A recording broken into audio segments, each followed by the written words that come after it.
guys, BBI here. I want to stop and say thanks for tuning in and checking out whatever the video is about that's about ready to come up next.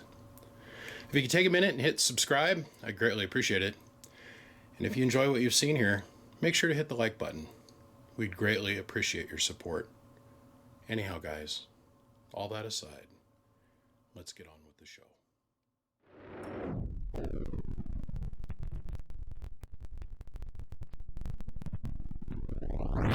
My mission that I choose to accept today, boys and girls, and all the fine doll hairs amongst you all. I was looking at the statistics for my YouTube channel, and I have 99.99% male viewership. Shocker, I know.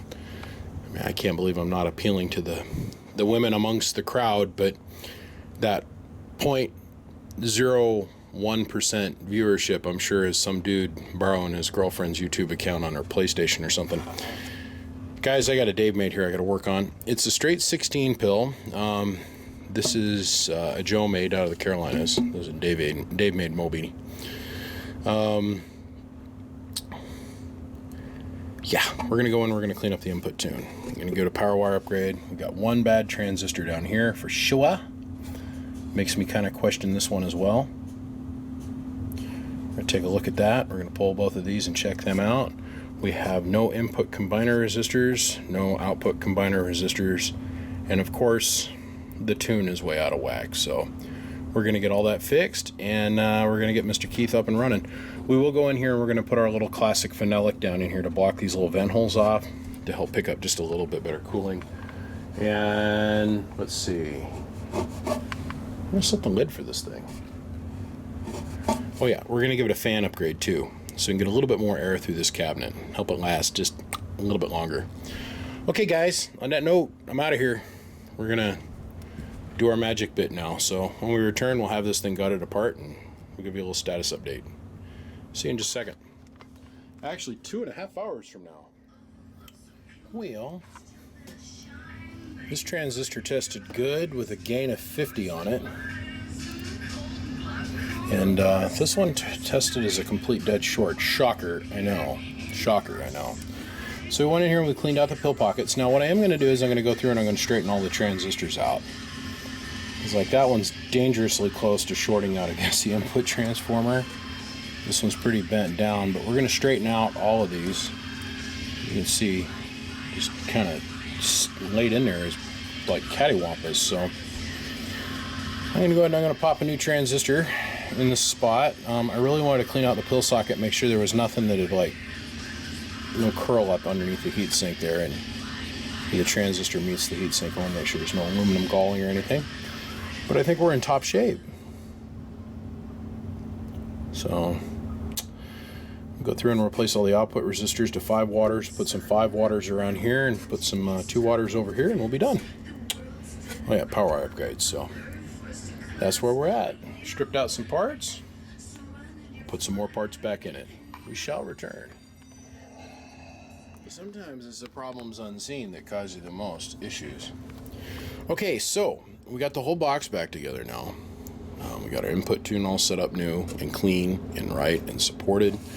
Some new power wires, some new resistors. Let's see, one brand new transistor right here, and we go and we fire up on it, and we can make about 3,500 watts of power. So that tells us that we have an imbalance someplace. So we bring our old FLIR into line, and we find out that this transistor right here is also toast. So sometimes you can't just go off the burnt components. You have to have a little bit more advanced test equipment. So this transistor's popped, so that means we got to pull both of these, and we're going to test this one. This one for sure is dead, and we'll see if we can get this up. Or pardon me, I was doing 2,500 watts. We're only running it with the bench 2 pills, so we're going to see if we can get her close to 3,000. If we can get it close to 3,000, that means we're good to go ahead and hit it with about 1,000 watts and get it on up there to $4,000. So as soon as the soldering irons fire up this morning and get nice and warm, we're going to go in here. We're going to pull this transistor out. Pull this transistor out. We're going to test them real quick. We're going to put a match transistor in there, which I'm pretty sure this one's got a gain of 50, so we will see. Completely overhauled, but this close from the finish line. sometimes you can't just fix the obvious things. You got to be able to test for the unobvious things as well. So anyhow, on that note, I'm going to go get me something to drink, probably some coffee, and let the irons warm up. And we're going to hit it and quit it. We shall return. Okay, so what we're looking at here is a 1,000-watt slug in peak, 1,000-watt slug in average, 5-watt slug in reverse back from the bird, 10,000-watt dummy load, 50-watt slug between the 2-pill, and 16. So first let's shut the 16 off and show you what we're putting into this for drive. Hello. About 300 watts, give or take. Hello. And a whole whopping 50 bird. Woo! Let's watch this. Hello. 3 grand, no problem. Hello. 1,000 bird. Hello. Hello. And a whole whopping 2.5 watts of reflag coming back. Now we got that dealt with, we have another problem we need to deal with. This one's a simple fix. So I got the lid put back together for you, and I hooked those old fans up that you had in there, and it was like the fans weren't even on. And if we look down in here, we'll see that there's been a lot of solder flux that is cooked out all over this thing. And if we look, you'll see there's a discolorization on the board all the way around the heatsink. Means the box is getting too hot. So what we did is we cured that problem. This is the inside of the amp, and now here's the outside. 2 super high flow 180 CFM fans. This will drastically change how this amplifier is able to cool itself. So I don't want to drive it any harder than loafing watts into it the way we've been doing. So let me go ahead and we're going to hook the fans up and get them mounted up. We're going to get the lid on this thing. So before we seal it up, let's take a minute and take a quick look at the beauty on the inside of this gold box.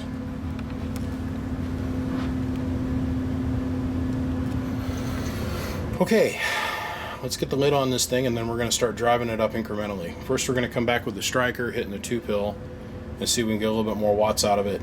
And then we're going to bring the 2950 and the 2-pill back, and we're going to hit it with a 4-pill, so 2 driving 4.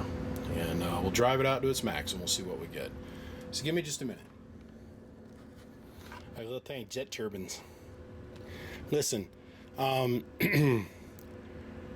if we want to run a little low, don't move a whole lot of air, gonna cook the components down till the box burns down to the ground parts, I'll gladly pull all these Toshibas, the $1,200 worth of Toshibas out of this box, and we can put $350 worth of Toshiba or HGs in there, and you can cook them little bastards till they're dead, if that's what you want to do. But as long as you've got the, at my replacement price, $90-something a piece components in here, we need to move some air.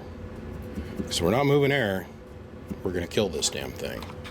And I believe that's what happened here before. So now, same thing, 1,000-watt slug in 5X, reading 5,000 watts, 1,000-watt slug in average, 5-watt slug in reverse, back in the bird, 10,000-watt dummy load, 50-watt slug between the 2-pill and the 955.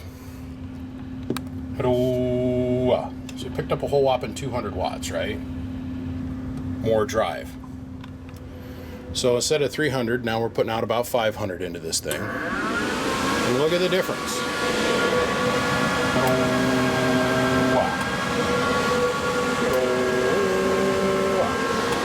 About the same amount of bird, but as we all know, the 955 is kind of anemic in that aspect as far as bird's concerned. But here, look at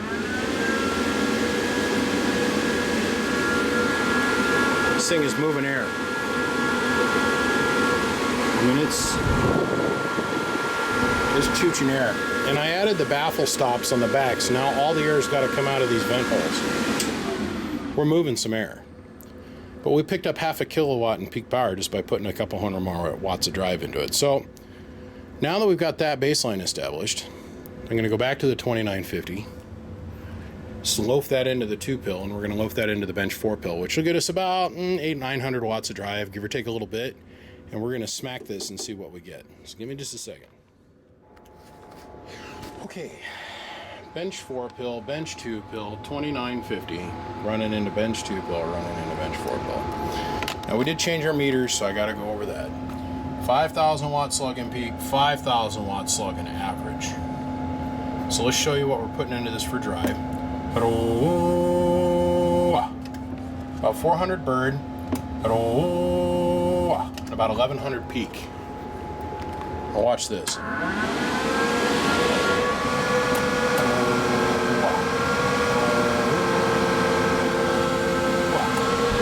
About 1,200 bird, and about 4,500 watts peak, and that's on 14 volts. So we've done that. That's cute. And this is what we'd normally get from the average Joe Schmo radio, right? Not no hot rod, crazy, cracked out, super competition box or radio. And the radio is really what dictates a lot of your bird power, by the way. A lot. So let's go over here. We're going to disconnect the 2950. And we're going to bring on the radio with a blower on the inside of it, the Derail Wolfman CB Shop radio. The Make Us Feel Happy radio is the way I like to call it. And it's going to put a tremendous amount of pressure upon the 2x4 here. Pardon me, upon the 4-pill. Alright, so we got ourselves situated. Let's check our dead key. A little high.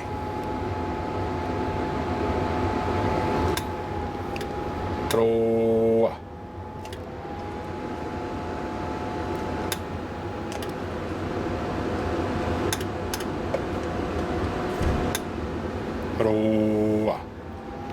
Okay, now we got our dead key down where we want it. Same 1,100 peak. A little bit stronger, about 500 bird. It's about the same kind of numbers. Make sure we got our mic gain all the way open, and our ALC is engaged. Okay. Let's hit this and quit this.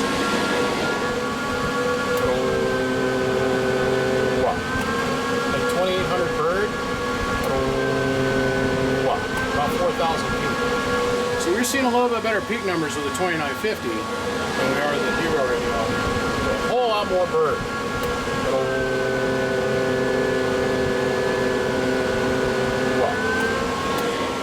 Go over here, we'll look at the spec at. Take a picture of that. Picture of the O-scope. Look at them average numbers. That's scary.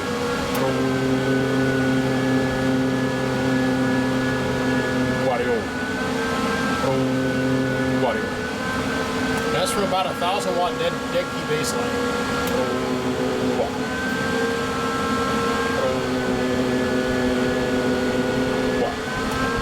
Remember, the microphone is going to pick up a little bit of noise. That's why the... See, if I back way up, the peak and the average meters, they vary out. They even up with each other. Now, we're driving the brakes off of this little box. I mean, we're pushing it hard. And if we hadn't had these two huge fans and they're moving a ton of air, like the air that's coming out of here now is really warm. If we hadn't had these two fans on here moving air, it would have cooked itself to death. That's why back in the day, when we all started doing this, we all had 4-pill cabinets, or 4 fans in the cabinet, to be able to move more air. So we had to get the cooling right. Well, brother, this thing's running. We've seen 4,500 peak out of it. We've seen some stupid high, like 2,600 bird out of this box. It's perfect. The spectrum analyzer says it's perfect. The oscilloscope says it's perfect. It's perfect. We don't need to do anything more with it. I'm just going to leave it alone the way it sits. It's ready to go. Oh, I got one more thing I got to do.